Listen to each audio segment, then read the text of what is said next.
Bon matin les amis et salut à tous. J'ai vécu une histoire dans le passé qui dans cette histoire, je vais vous parler aussi de l'honneur, honorer notre parent. Que d'une manière, je vais commencer un peu l'histoire, un peu on appellerait ça pas juste une histoire, mais de quoi que j'ai pu vivre et automatiquement, je vais vous partager un peu mon vécu face à ça, face à cette histoire qui m'a amené à avoir de la peur aussi, face à une personne comme un parent. Et je vais vous conter vraiment toute l'histoire, puis vous allez comprendre où je veux en venir avec l'honneur et pour honorer que, en tout cas, disons que ça va être des choses, des points qui vont être particuliers dans cette histoire face à Dieu. Que, bon, on commence. Déjà, bon matin. Salut à tous qui m'écoutez et j'espère que vous allez bien. Moi, je vais bien, puis je vais partir doucement, tranquillement cette histoire pour vraiment vous amener à comprendre ce que j'ai pu vivre une nuit avec ce qui m'est arrivé cette nuit-là. Bon, moi, dans mon appartement, il n'y avait pas de salle de bain ou de toilette directement. Il fallait que je m'en aille dans le corridor pour pouvoir aller à la salle de bain.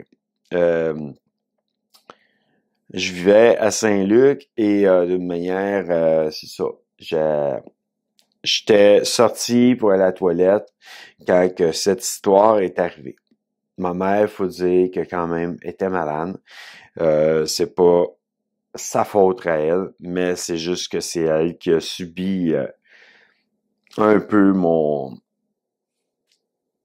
rejet pendant ce temps-là.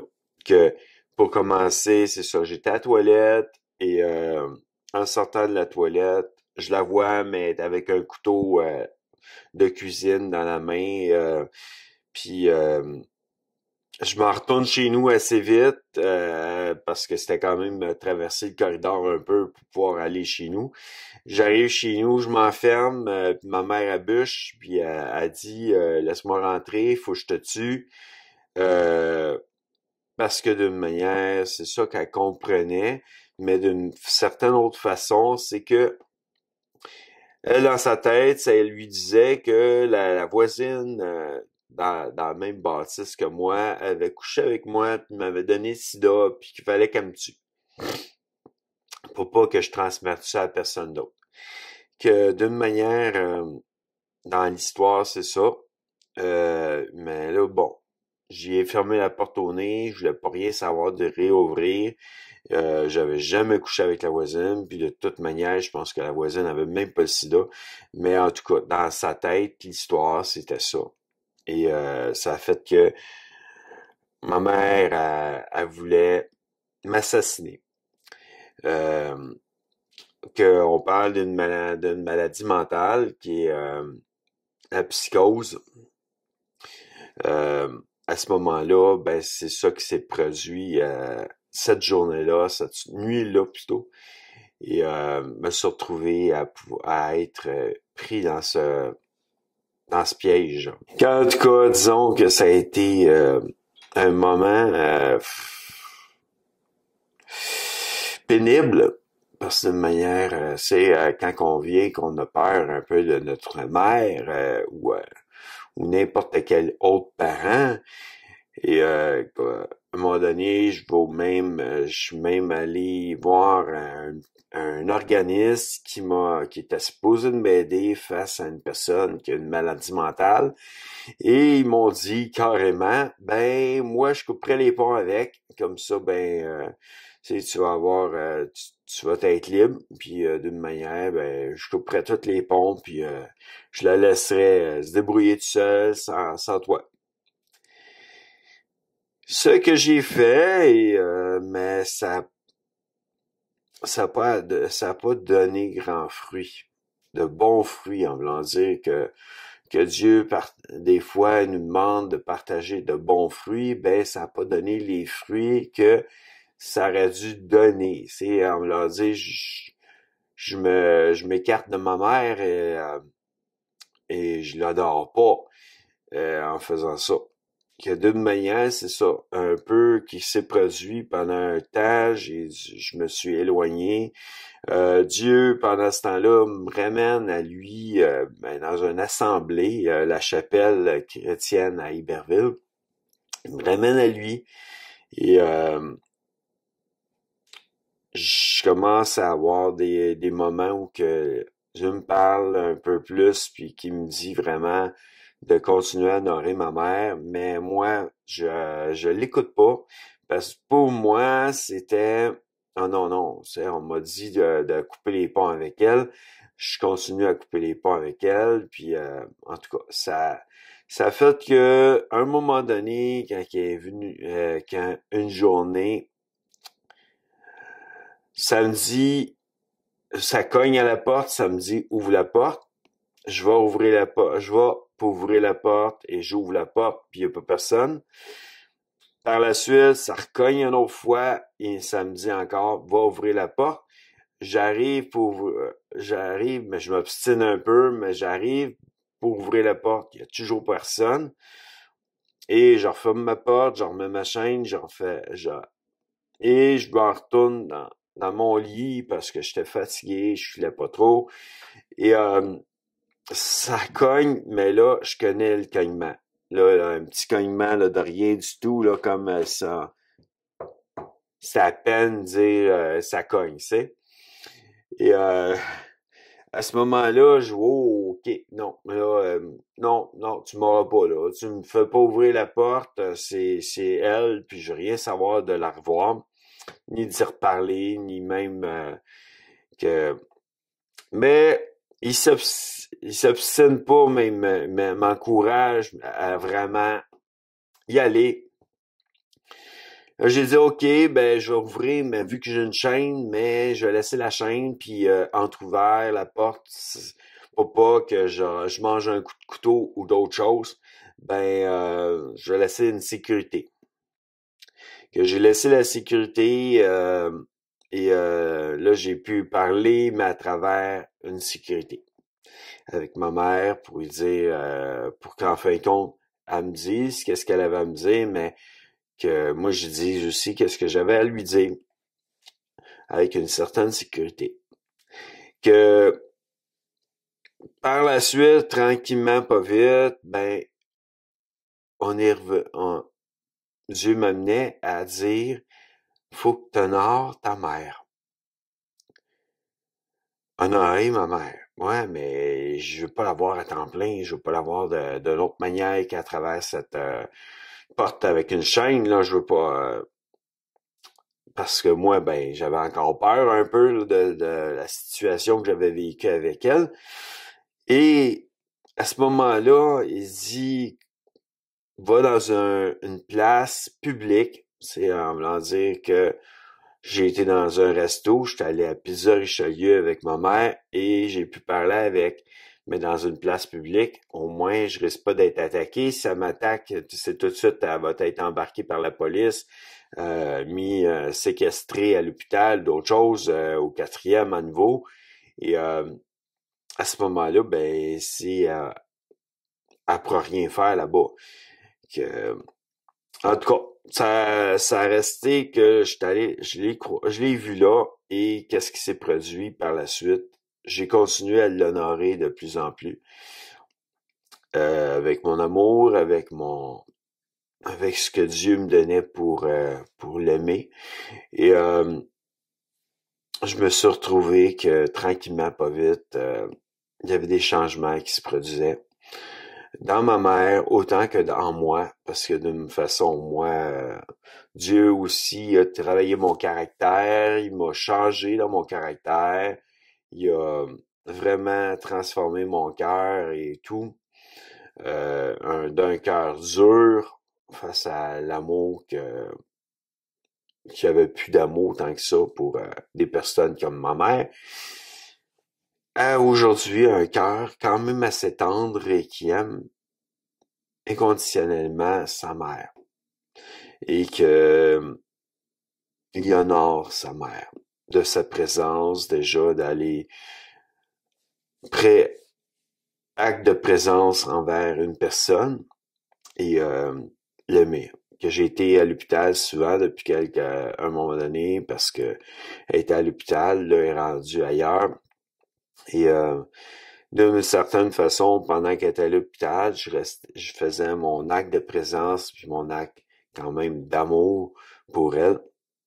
Puis pour l'honorer, c'est un peu ça. Vous pouvez aussi des fois avoir besoin d'honorer, mais que genre c'est votre peur à abuser de vous, disons. Euh, L'honorer, mais l'honorer de loin, en prière. Le garder en prière et pardonner son acte déjà pour pouvoir vous rendre libre.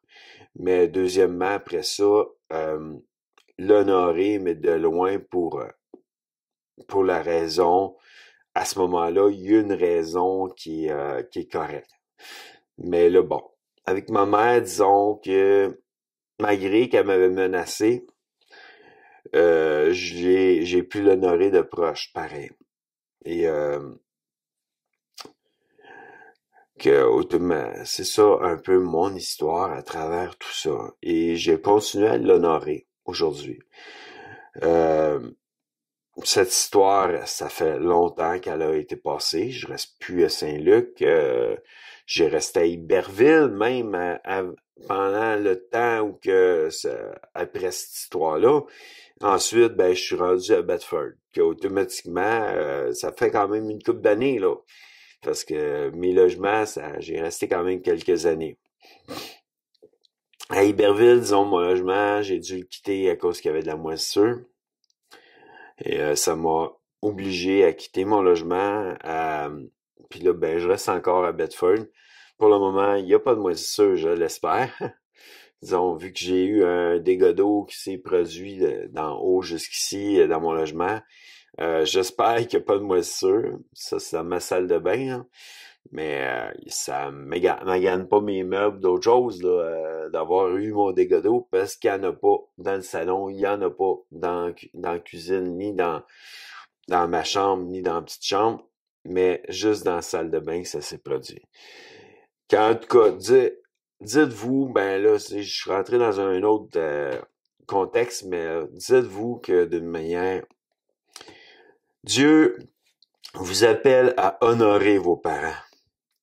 Et vous pouvez les honorer soit de loin parce qu'il y a des choses qui sont précisément dangereuses pour vous. C'est sûr que le couteau de cuisine aurait pu être dangereux pour moi, mais d'une certaine façon, des fois, quand que le père a abusé de son enfant, c'est encore de quoi qui est encore dangereux, qui pourrait se produire si vraiment le père n'a pas changé et tout. Mais d'une certaine façon, c'est à ce moment-là, honorez votre père de loin. Honorez-le en prière, priez pour lui, gardez-le en prière et aimez-le malgré ce qu'il a fait et pardonnez-lui ce qu'il pourrait vous avoir fait. À ce moment-là, ben, il va se produire quand même certains miracles qui peuvent se produire. Et Dieu connaît votre cœur, connaît ce que vous avez fait pour votre père, même malgré ce que le mal qu'il peut vous avoir fait. Et à ce moment-là, Dieu voit aussi le cœur de votre père. Il peut aussi le changer. Moi, je vous laisse sur ça. J'espère que vous allez avoir aimé cette vidéo. Et que vous allez comprendre un peu c'est quoi honorer un parent malgré tout ce qu'il pourrait avoir fait qui vous empêcherait de l'honorer correctement.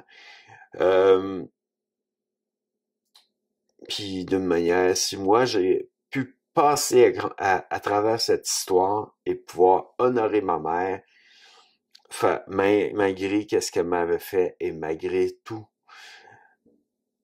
je sais que tout le monde en est capable.